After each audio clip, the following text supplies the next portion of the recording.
What's going on, everyone? So the Lakers are coming off of an absolute dominant win against the Detroit Pistons, winning 133-107 with D'Angelo Russell leading the charge. I mean, he was fantastic. In 34 minutes, he scored 35 points, 4 rebounds, 9 assists, was 13 of 17 from the field, 5 of 7 from 3, 2 blocks, a steal, and only 3 turnovers. Really filled up the stat sheet. Anthony Davis, 28, 16, and 4. LeBron, 25, 8, and 3. And Prince even hit 3 of 4 threes, which was nice. And I even talked about how the other previous game where he hit 3 threes in the first quarter against Philly, although I know it was a blowout, or the third quarter, sorry. I know it was a blowout. He still hit 3 threes in the third quarter, and I was like, I'm hoping that that's the beginning stage of him consistently doing that. And lo and behold, he did it again. So I'm hoping again, hoping that becomes a trend rather than an outlier, and we actually get to see, Torrey and Prince start hitting some shots, because we need it. We need the shooting badly. Lakers were excellent. Shot 35% from three-point range, which is I'm fine with. If they could shoot 35 to 36% from three, that's perfect to me. On 30 attempts or whatever, sign me up for that.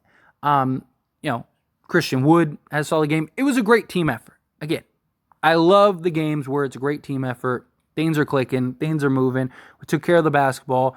I don't like the double-digit turnovers, but 12 turnovers is a lot better than the 20 that we seem to get on a regular basis, right? So I will take that.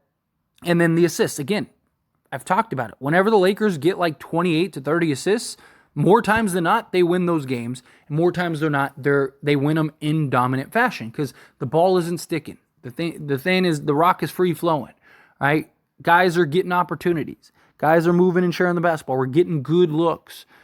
We're getting easier buckets. Those are the things that will lead to success for the Lakers. But look, Detroit's the worst team in basketball. They're terrible, right? So as bad as they are, we should have beaten them and smacked them by 30, which I'm glad that we did. I've talked about this. The Lakers are clearly a good team, but I don't think they're elite yet. They need to start proving it against some of the top teams in this upper echelon of the NBA. And now the Lakers today on a back-to-back, which is always tough, right? But luckily, minutes were low because it was a blowout. Nobody outside of D'Lo played more than 29 minutes. I like that. But again, back-to-back on the road. Lakers have not been a very good road team.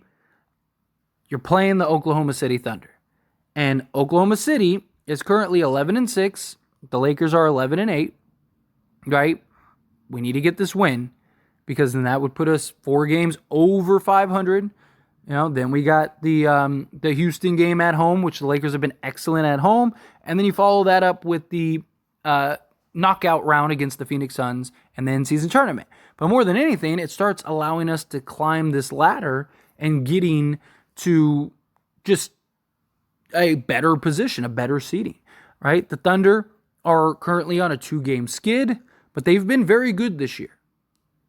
SGA, Chet Holmgren, those guys are dynamic, and they will gladly smack the Lakers and beat us by 30 if we don't do our job.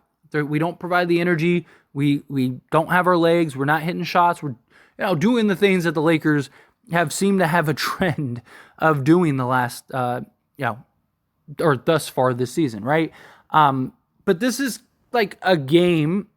I know we played the Phoenix Suns twice, but one game was just Kevin Durant, and we were getting smacked for pretty much that entirety of the game, but turned it on in the fourth. And then even the second game against the Suns, we were, again, getting dominated pretty much the entirety of the game, turned it on in the fourth. So I want to see a win that is just that back and forth win, right? I know we beat the Cavs also. Cavs, since losing us, are on a 2-game winning streak, but they're basically, or thus far, we'll see how they continue, but thus far they basically are a 500 team, right? This is the first team that is significantly over 500 that we have an opportunity to beat, right? Because we haven't looked great against teams like Dallas or Sacramento, right? Things like that. I need to see the Lakers pull out this win. I need to see the Lakers show up, play their part, do what they need to do, and I fully believe that they can get the job done, right? Like, the Thunder being at home, being on a 2-game losing streak, and playing the Lakers, you know that they're going to bring their A game, right? There's going to be no nonsense. There's going to be none of, like, they're going to show up. They're going to do everything they can to try to bring it and stick it to the Lakers. And it's going to be an interesting matchup. How do we match up against SGA? We're going to have to slow him down. We're going to have to keep him as relatively in check as possible, because if you let him go off, he's kind of the engine to that team. Chet Holmgren, he's a guy that, yes, he's in his rookie year, although he's been in the league for a couple years, right? He's a guy that can go and drop 30. We've seen him do it. And, he missed his rookie year because of LeBron James. Does he have a little like, okay, like, this is kind of my revenge by smacking you and sending you on your way? Just something to keep in mind.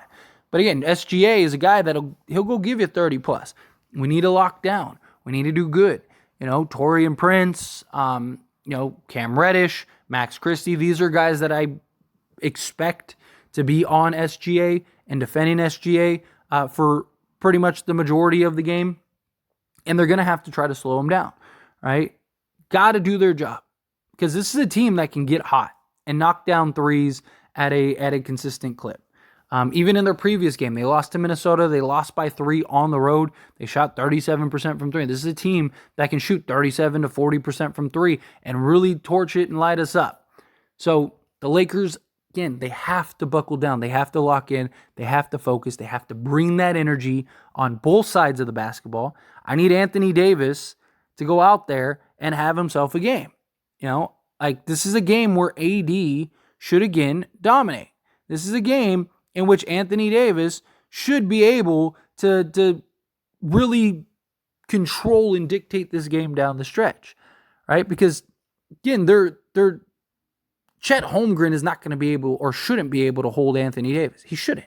Anthony Davis, that should be barbecue chicken, right? I know Chet Holmgren's got length, but doesn't have the size and the muscle. Like, this is a game where Anthony Davis should be feasting. This is a game in which Anthony Davis should go and drop another 28 to 30, right? LeBron James, I expect LeBron to do LeBron James things, right? And, I mean, he's been brilliant this year. He had like that 2-game stretch, but immediately bounced back. He's also been shooting the 3 ball really well, which I'm glad, because he at times can fall in love with the 3 a little bit, right? So hopefully he can keep giving us consistent 3 balls and stuff, because he's going to take 6 to 8 a game. It's just what his game is now. But doing everything else, doing all the dirty work, getting guys in their spots, kind of controlling and dictating the game. D'Lo, can he have back-to-back good games, right? Reeves had a bad game against Detroit. Can he bounce back against the Thunder? We need him, right? We need all these guys to step up. We need all these guys to play huge. Can I get a game where D'Lo and Reeves both play well? We've had like 1 game like that this season, and the Lakers won by like 30, right? Like, if those 2 guys can step up on a regular basis, and I mean collectively, then the Lakers are going to win a lot of games, right? But when, Reeves is terrible, and then D'Lo, he struggles and stuff, it makes it really hard, because it just puts so much more on LeBron and AD.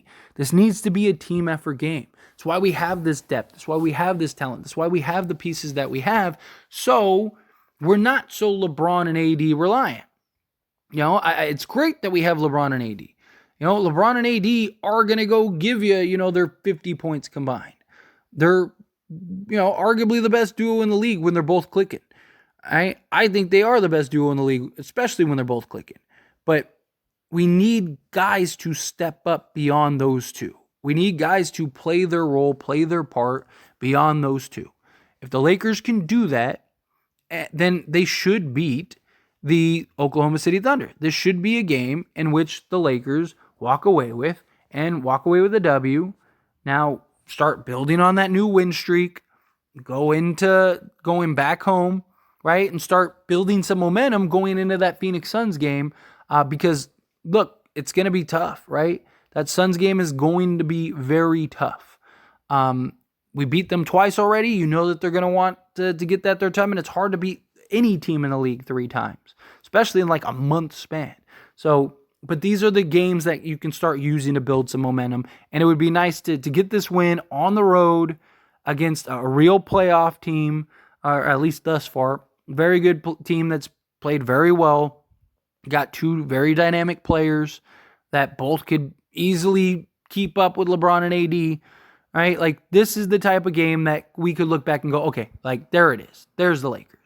So, anyway, as always, this is a discussion, so I pass the question on you. Let me know your thoughts and opinions down in the comments below. What do you think? Think the Lakers get the W this game? Do you think, like, yeah, they're gonna handle business, they're gonna go, things are gonna be great? Do you think no? The Lakers, this just smells like an L. Again, however you feel, whatever your thoughts are, I would love to hear it. So let me know down in the comments below.